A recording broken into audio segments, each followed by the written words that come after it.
प्रसंग सुनाता हूं कि कैसे पापियों का उद्धार भागवत करती है। आप सबने सुना होगा धुंधकारी का प्रसंग, सबने सुना है कि नहीं? अच्छा, किस किसने सुना है बताओ? धुंधकारी वाला प्रसंग सबने सुना है ना?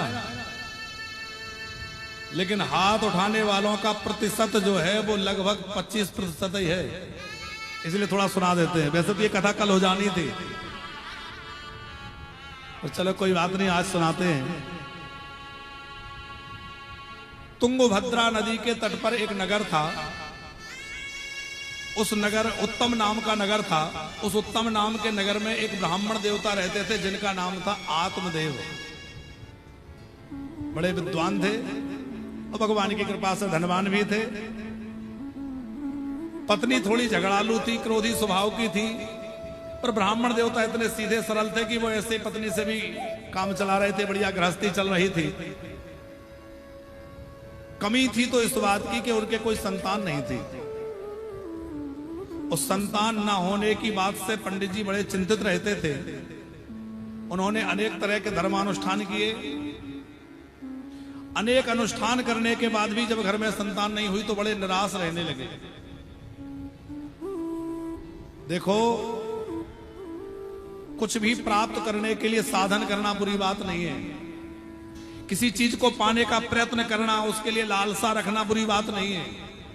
लेकिन बहुत प्रयत्न करने पर भी यदि कुछ ना मिले तो उसको भगवान की इच्छा समझ लेना चाहिए।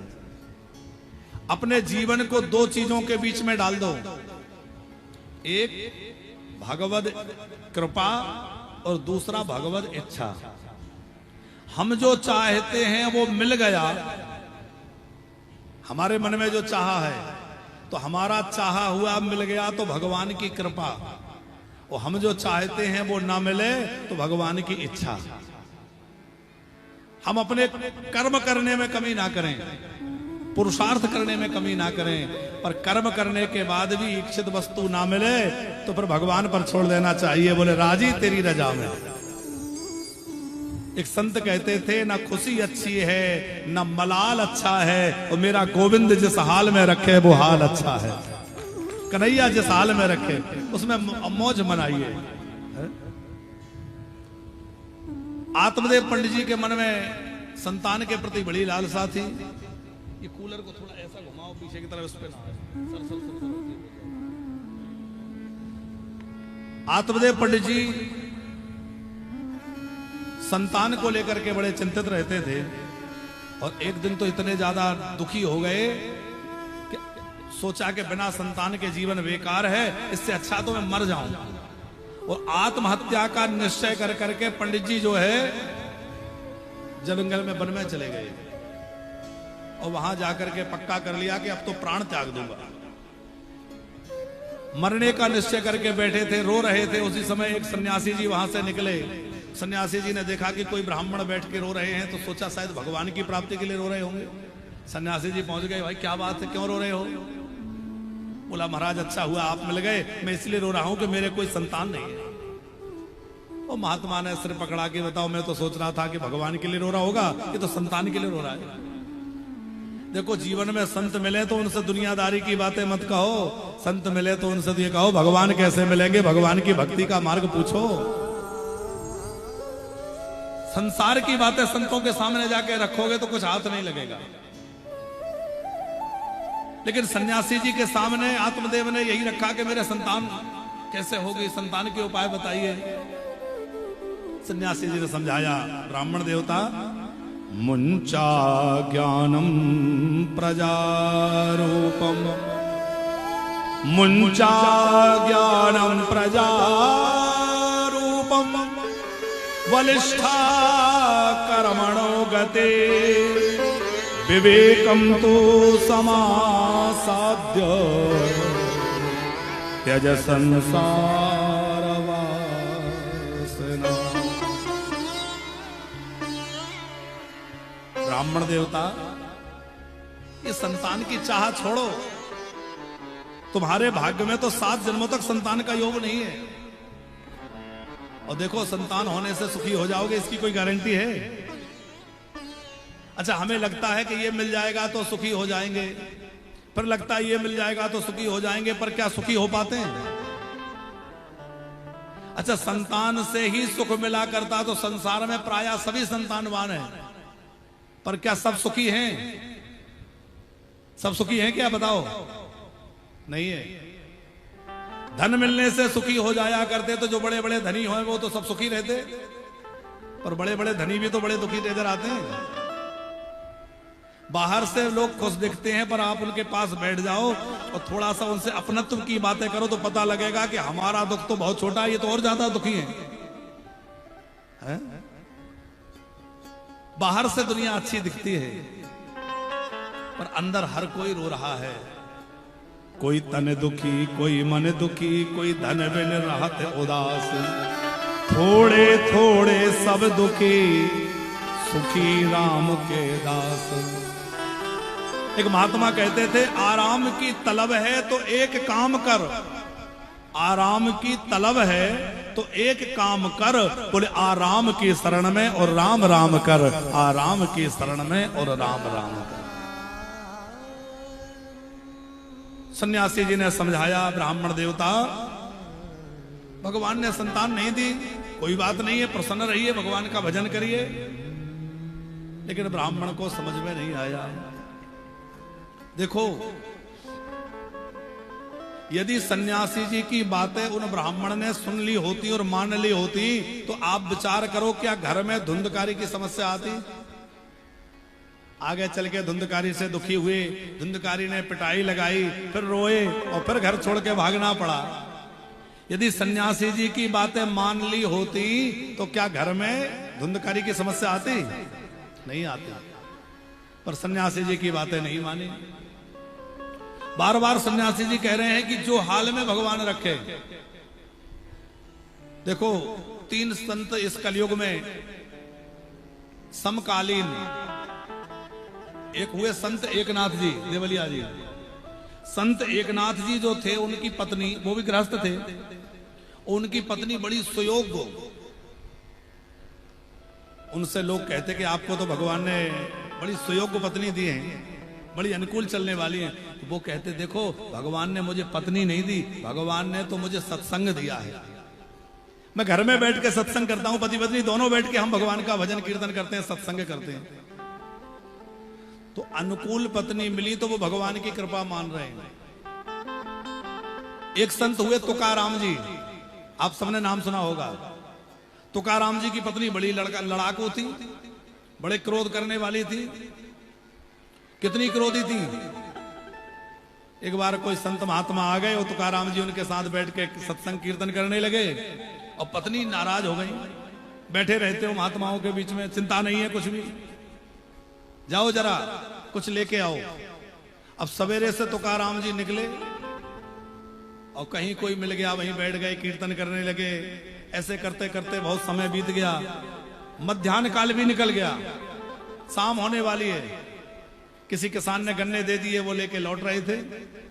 तुकाराम जी, गांव के बाहर कुछ बच्चे खेल रहे थे, उन्होंने कहा, बाबा हमें भी गन्ना दो, बाबा हमें भी दो। सबको बाल गोपाल समझ करके गन्ने बांट दिए। अब बांटते बांटते तुकाराम जी के पास एक गन्ना रह गया, उसी को लेके घर में आ गए। पत्नी तो देख के आग बबूला हो गई। सवेरे के गए थे, अब लौट रहे हैं, वो भी एक गन्ना लेकर, इतना सा लेके लौटे। तो गुस्से में पत्नी ने वो गन्ना छुड़ाया और पति में दे मारा। 3 टुकड़े हो गए गन्ने के। ये मत सोचना कि महाराज जी कह रहे थे ऐसे भी हो तो चलेगा, आप लोग ये सीख जाएं, समझने के लिए समझा रहे हैं। तुकाराम जी हंसने लगे, प्रसन्न हो गए। पत्नी को, अच्छा कोई झगड़ा करे और आप हंसो तो उसको और गुस्सा आता है। पत्नी और गुस्से में आ गई, हंसते क्यों हो? बोले मुझे हंसी इसलिए आ रही है कि मैं सोच रहा था घर पे जाके 3 टुकड़े करना पड़ेगा, एक पत्नी को दूंगा, एक बेटे को दूंगा, एक मैं ले लूंगा। तुमने व्यवस्था कर दी, 3 टुकड़े हो गए, एक एक बांट लो, 3 सदस्य, काम बन गया। लोग कहते हैं महाराज इतनी तुम्हारी पत्नी झगड़ालू है, इतनी क्रोध करने वाली है, और आप फिर भी मौज में रहते हैं। तो तुकाराम जी बोले बात ऐसी है कि मैं ये सोचता हूं कि अच्छा है भगवान ने ऐसी पत्नी दी है ताकि मेरा मन घर में नहीं लगता, मेरा मन भगवान के भजन में लगा रहता है। हो सकता है ज्यादा अच्छी होती तो उसमें मेरा मन लग जाता, हो सकता है मेरा मन उसी में अटक जाता। तो एक नाथ जी की पत्नी अच्छी है तो वो कह रहे हैं भगवान की कृपा, और तुकाराम जी की लड़ाकू है वो भी कह रहे हैं भगवान की कृपा। और संत नरसिंह मेहता जी की पत्नी, उनका देहावसान हो गया, मृत्यु हो गई। नरसिंह जी संतों के सभा में बैठे थे, वहां उन्हें किसी ने आकर कहा कि महाराज अनर्थ हो गया। क्या हुआ? बोले आपकी पत्नी भगवत धाम से धार गई। तो अभी तो बैठ के कीर्तन कर रहे थे, नरसिंह जी उठ के खड़े हो गए और नाचने लगे। किसी ने कहा पागल हो गए, वो पत्नी की मृत्यु हो गई, आप नाच रहे हैं। तो बोले भलो थयो भांजी जंजाल और सुखी भजी सुश्री गोपाल। अच्छा हुआ जंजाल मिट गया, आप खूब भजन करेंगे। तो इसका मतलब ये नहीं कि पत्नी मरे तो खुशी मनाओ। हम कहना ये चाहते हैं कि भगवान जिस हाल में रखे उस हाल में आनंद लेना चाहिए, उसी हाल में प्रसन्न रहना चाहिए। अच्छा देखिए, इस कथा को समझिएगा कि पंडित जी आत्मदेव ब्राह्मण जो है, जब मरने का निश्चय करके गए तो उनको संत मिले, सन्यासी जी मिले। देवलिया जी सन्यासी जी क्यों मिले? यदि इसको विचार किया जाए तो हमें यह लगता है कि आत्मदेव ने अपने जीवन में जो सत्कर्म किए थे, जो पुण्य कर्म किए थे, वह सत्कर्म ही उनके सामने संत का भेष लेकर के आ गए। क्योंकि पुण्य पुंज बिन मिलहि ना संता। हमने अपने जीवन में अच्छे काम करे हैं, सत्कर्म किया है, लोगों का भला किया है, तो जिस दिन हमारे जीवन में कोई भयंकर परिस्थिति खड़ी होगी, उस दिन हमारे सत्कर्म किसी न किसी के रूप में हमारे सामने आके खड़े हो जाएंगे और हमारा मार्गदर्शन कर देंगे। आज आत्मदेव जब मरने जा रहे हैं तो उनके सामने सन्यासी के रूप में कौन आया? बोले उनके सत्कर्म ही आ गए। बहुत समझाया ब्राह्मण देवता, संतान होने से कोई सुखी नहीं होता है। आत्मदेव जी बोले देखो बात ऐसी है कि संतान नहीं होगी तो तर्पण कौन करेगा, पिंडदान कौन करेगा, हमारा तो वंश लुप्त हो जाएगा। तब आत्मदेव जी को ब्राह्मण देवता को समझाया, देखो पिंडदान का सही अर्थ क्या है? जो मरने के बाद श्राद्ध आदि होता है वह तो शास्त्र विधि से होना ही चाहिए, लेकिन व्यक्ति इस भरोसे ना बैठा रहे कि मरने के बाद हमारे बच्चे श्राद्ध करेंगे, हमारी मुक्ति हो जाएगी, बल्कि जीते जी ऐसे सत्कर्म करे कि जीते जी ही उसकी मुक्ति हो जाए, जीते जी ही मोक्ष हो जाए। क्या करे? बोलिए शरीर ही पिंड है, शरीर भी तो पिंड है कि नहीं? इस शरीर रूपी पिंड को ही भगवान को अर्पण कर देना। आपने देखा होगा जब आचार्यगण पिंडदान कराते हैं तो उस पर तुलसी पधराते हैं, तुलसी धारण कराते हैं। क्यों? बोले तुलसी चढ़ गई तो भगवान को निवेदित हो गया। तो तुलसी चढ़ाने से कोई भी वस्तु भगवान को समर्पित हो जाती है। ये शरीर जो है इस पर भी तुलसी क्या कंठी पहन लेते हैं संत लोग, भक्त लोग। वैष्णव जन तुलसी धारण करते हैं। तो जैसे ही तुलसी धारण करी तो तुलसी पहनते ही क्या हुआ? बोले जैसे ही शरीर पर तुलसी आई तो ये शरीर भगवान के लिए समर्पित हो गया, अब ये भगवान का बन गया, अब हम भगवान के हो गए। तो भगवान के बन करके रहो, हम तो भगवान के हैं। बड़ी सुंदर कथा है। आत्मदेव जी जब बहुत दुराग्रह करने लगे कि नहीं नहीं मुझे तो संतान चाहिए, तो सन्यासी जी ने फल दिया, फल ला करके पत्नी को दिया। पत्नी ने फल नहीं खाया, उसने अपनी बहन से मंत्रणा करी। बहन ने कहा मैं अपना बच्चा लाकर तुझे दे दूंगी। ये फल खाने से क्या होगा? फल गाय को खिलाया और गर्भवती होने का नाटक धुंधली करने लगी। समय आने पर उसने आत्मदेव जी को बताया कि हमारे यहाँ पुत्र का जन्म हुआ है। पंडित जी तो बाहर यज्ञ आदि के लिए अनुष्ठानों में रहते होंगे, उन्हें समाचार मिला कि घर में पुत्र हो गया है। तो वो घर आए, उत्सव मनाया, खूब प्रसन्न थे, हमारे घर में पुत्र हो गया।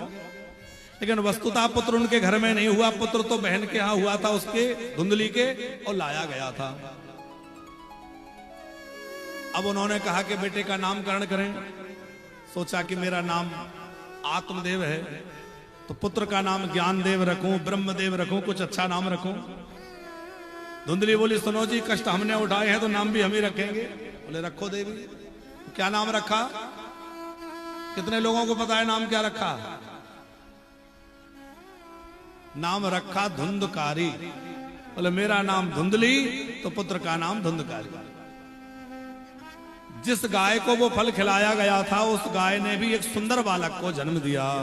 त्रमासे निर्गते चाथ सधेनु सुसुवेर्भकम सर्वांग सुंदरम दिव्यम निर्मलम कनक प्रभम। स्वर्ण जैसी कांति वाला बड़ा तेजस्वी बालक गाय के द्वारा हुआ। उस बालक का नाम गोकर्ण रखा। धीरे धीरे दोनों बालक बड़े होने लगे। तो दोनों बालक बड़े हुए, लेकिन गोकर्ण जी तो बड़े सदाचारी हैं।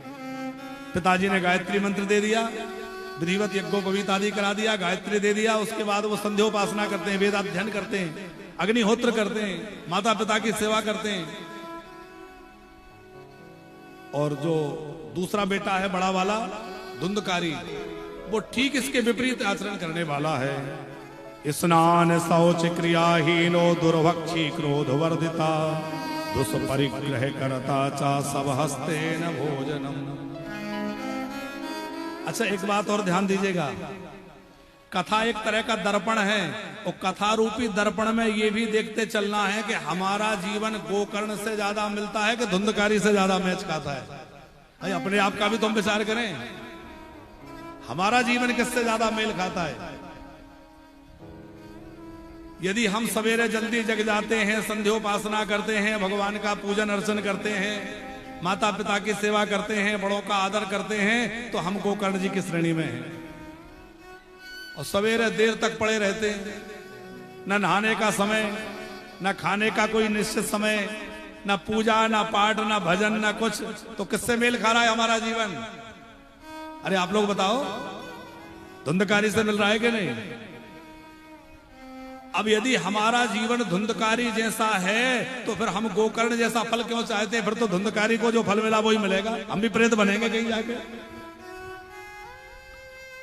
देखो, हम जीवन में जिस रास्ते पर चल रहे हैं, वो रास्ता कहां जाता है? हम काम क्रोध लोभ के रास्ते पर चल रहे हैं। ये सब रास्ते कहां जाते हैं? बोले ये सब रास्ते नरक में जाते हैं। अब नरक वाले रास्ते पर चल रहे हैं और सोच रहे हैं भगवान मिल जाए तो मिलेंगे। यदि भगवान को प्राप्त करना है तो भगवान के मार्ग पर चलना पड़ेगा। भगवान को प्राप्त करना है तो कौन से मार्ग पर चलना पड़ेगा? सत्य के मार्ग पर, दया के मार्ग पर, प्रेम के मार्ग पर, पवित्रता के मार्ग पर। यदि सत्य सदाचार के मार्ग पर चलेंगे तो हम कहां पहुंचेंगे? भगवान के पास। और काम क्रोध लोभ मोह के मार्ग पर चलेंगे तो ये रास्ते तो नरक में जाते हैं। अब आपको सागर जाना है तो आपको सागर वाला रूट पकड़ना पड़ेगा। अब आप इधर उल्टा रास्ता पकड़ ले तो सागर पहुंचेंगे कि नहीं पहुंचेंगे? आप जब रास्ता दूसरा पकड़ेंगे सागर कैसे पहुंचेंगे? काम क्रोध मद लोभ सब नाथ नरक के पंथ सब पर हर रघुबीर भजहु भजहि जेहि संत।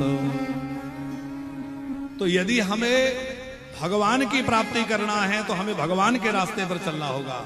हमें सुख की प्राप्ति करना है, आनंद की प्राप्ति करना है तो उस रास्ते पर चलना होगा। अभी हम जिस रास्ते पर चल रहे हैं वो रास्ता सुख के पास नहीं जाता, वो हमें दुखों में ले जाने वाला है।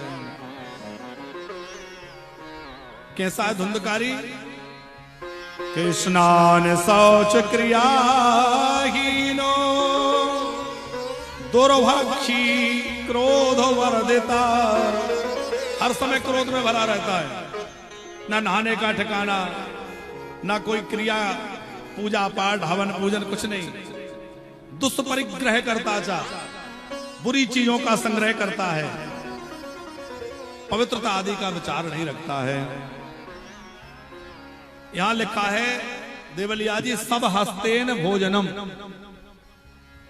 मुर्दे का छुआ हुआ अन्न भी खा लेता है। तो यह उपलक्षण है सब हस्तेन भोजनम। इसका मतलब यह नहीं है कि मुर्दे का छुआ ही खा लेता हो। इसका अर्थ है कि मुर्दा कौन है? बोले जो हाथ परमार्थ नहीं करते हैं वह हाथ मुर्दे के हाथ के समान है। जो परमार्थ नहीं करते, परहित नहीं करते, वो मरे हुए ही हैं। अंगद जी ने रावण के दरबार में 14 लोगों के नाम गिनाए। बोले ये 14 लोग जीवित ही मरे हुए के समान हैं। जो अजसी है, अत्यंत बूढ़ा है, अत्यंत कृपण है, सदा कामबस है, जो सदा रोगी रहता है, ऐसे जो लोग हैं वो क्या है? बोले जीते जी मृत के समान हैं। तो सब हस्तेन भोजनम का अभिप्राय यहां लगता है कि जो परमार्थ नहीं करते, परहित नहीं करते, ऐसे लोगों के हाथ से छुआ हुआ अन्न भी दूषित माना गया है। परहित बस जिने के मन माही, जिनके मन माही, तिनका जग दुर्लभ कछु नाही।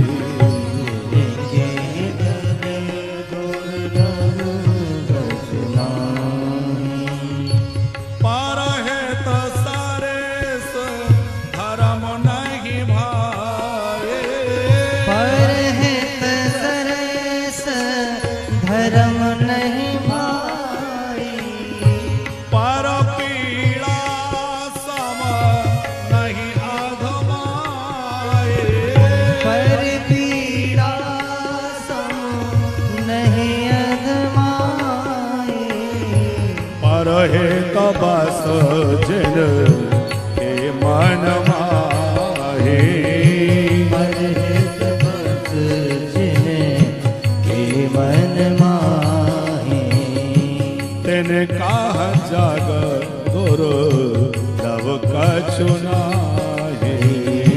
तिनका जग दुर्लभ नाही। कथा आगे आप लोग जानते हैं। धुंधकारी जैसे जैसे बड़ा हुआ, उसका दुराचरण बढ़ता गया। पिताजी ने रोकना चाहा तो पिताजी से ही लड़ाई झगड़ा करने लगा, पिताजी के साथ मारपीट भी करने लगा। एकदा पितरौ ताड़य, पितरौ का अर्थ है माता पिता दोनों की पिटाई कर दी। अब माता पिता को जब मारपीट करने लगा तो अब तो पिता आत्मदेव बड़े दुखी हो गए, रो रहे थे। गोकर्ण जी ने देख लिया पिताजी क्यों रो रहे हैं। बोले बेटा क्या बताएं, तेरा ये भाई बड़ा दुष्ट है, देखो उल्टे आचरण करता है, समझाओ तो मारपीट करता है। गोकर्ण जी ने बड़े प्रेम से समझाया, पिताजी आपको क्या लगता है आपके रोने का कारण कौन है? बोले बेटा सीधी सी बात है, मेरे रोने का कारण तेरा बड़ा भाई धुंधकारी है। तो ध्यान से सुनना। गोकर्ण जी बोले पिताजी आप तो तब भी रोते थे जब ये नहीं था, पहले भी रोते थे कि नहीं? इसका मतलब ये है कि आपके रोने का कारण ये नहीं है, आपके रोने का कारण आपकी आसक्ति है। आपके मन में जो आसक्ति है वो आपको रुला रही है। असारः खलु संसारो दुखे रूपी विमोह का, सुतः कस्य धनम कस्य स्नेहवान ज्वलते सम। पिताजी ये संसार असार है, इसमें कोई सार नहीं है, सब व्यर्थ का प्रपंच है। गोकर्ण जी के ज्ञान उपदेश के बाद आत्मदेव जी भी अपना घर छोड़ करके और वन में चले गए। कौन से वन में चले गए? नाम स्पष्ट नहीं लिखा, पर लिखा वन में चले गए। और वन में जाकर के उन्होंने खूब भगवान का भजन किया। इधर धुंधकारी माता को सताने लगा, धुंधली ने भी कुएं में कूदकर आत्महत्या कर ली। और उसके बाद कथा है, गोकर्ण जी तीर्थ यात्रा पर चले गए। धुंधकारी ने 5 वेश्याओं को घर में रख लिया। बाद में उन वेश्याओं के द्वारा धुंधकारी मारा गया, भयंकर प्रेत बन गया। धुंधकारी के निमित्त गोकर्ण जी ने जगह जगह तीर्थों में जाकर तर्पण किया, श्राद्ध किया। अनेक तीर्थों में श्राद्ध करने के बाद गया जी में जाकर श्राद्ध किया, पर गया श्राद्ध के बाद भी धुंधकारी की मुक्ति नहीं हुई। गोकर्ण जी जब लौटकर आए तो देखा कि मेरा भाई तो अभी भी भूत प्रेत बना डोल रहा है, क्या बात है?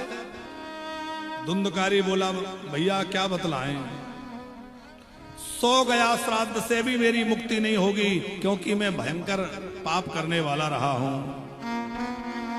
क्या किया जाए? बोले अब आप ही कोई युक्ति लगाइए।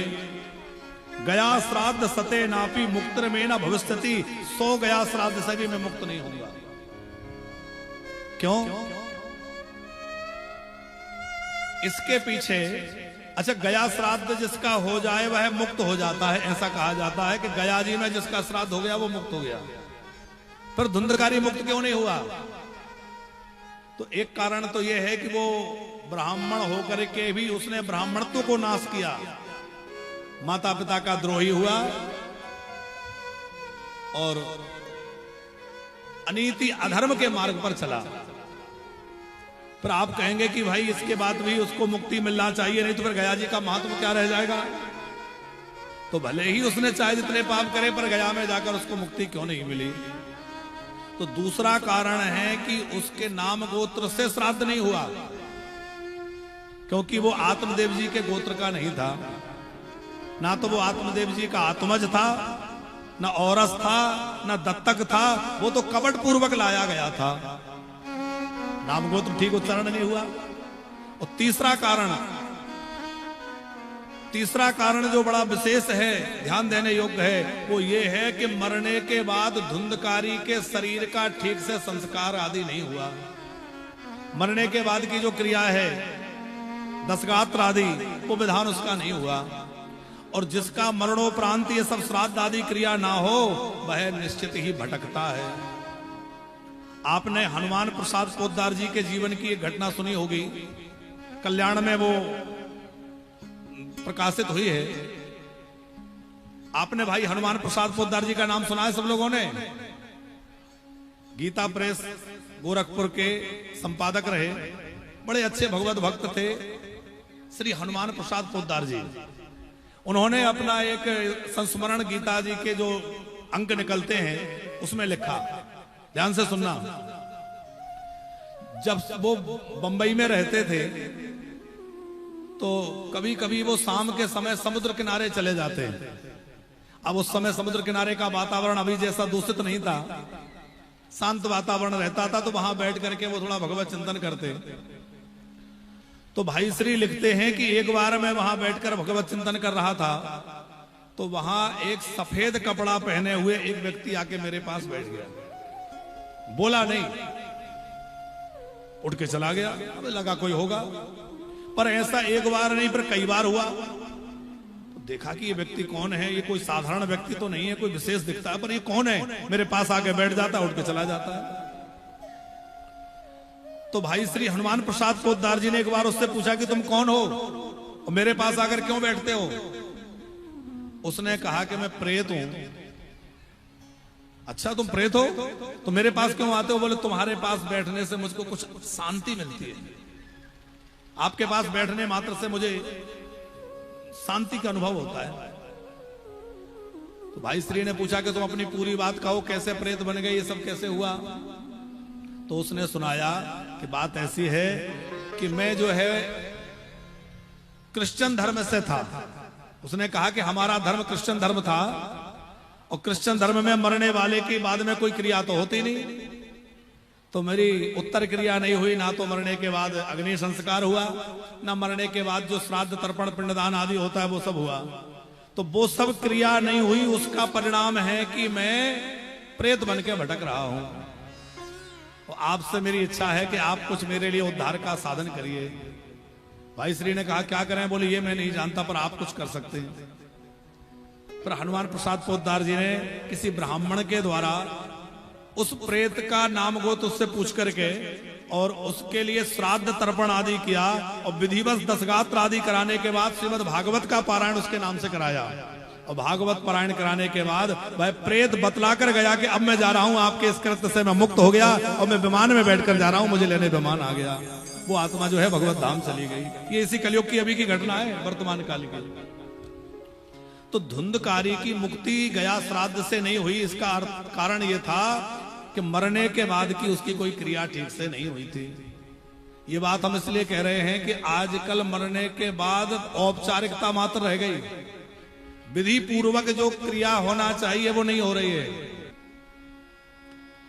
तो गोकर्ण जी महाराज ने धुंधकारी के उद्धार के लिए श्रीमद् भागवत कथा का आश्रय लिया। सूर्य नारायण भगवान की प्रेरणा से गोकर्ण जी ने भागवत का आयोजन किया। गोकर्ण जी ने कथा सुनाई। धुंधकारी प्रेत रूप में कथा सुनने आया और 7 दिनों के कथा से वह प्रेत कथा सुन करके मुक्त हो गया और दिव्य रूप धारण करके विमान में बैठने लगा। और विमान में बैठते बैठते अपने भाई को हाथ जोड़ करके प्रणाम करने लगा। धन्या भागवती वार्ता प्रेत पीड़ा विनाशनी सप्ताहोऽपि तथा धन्या कृष्ण लोकपाला प्रदा। बार बार भागवत जी को प्रणाम करके गोकर्ण जी को प्रणाम करके भगवत धाम गया। अब गोकर्ण जी परेशान थे कि कथा सुनने वाले इतने लोग, विमान अकेले के लिए आया, सबके लिए क्यों नहीं आया? भगवान के पार्षद बोले देखो ये तो सुनने का भेद है, हमने कोई भेद नहीं किया। पुनः गोकर्ण जी ने भागवत की और फिर सबके लिए विमान आया, सब भगवान के धाम को पधारे। बोली भक्त वत्सल भगवान की। सनकादिक ने बड़ी दिव्य कीर्तन किया, उसमें भगवान पधारे। हम लोग भी भगवान के नाम का स्मरण करें कि हे प्रभु ऐसा मन हमारा आपके चरणों में लग जाए जैसे मछली जल से प्रेम करती है, हमें भी आपके चरणों का प्रेम प्राप्त हो जाए।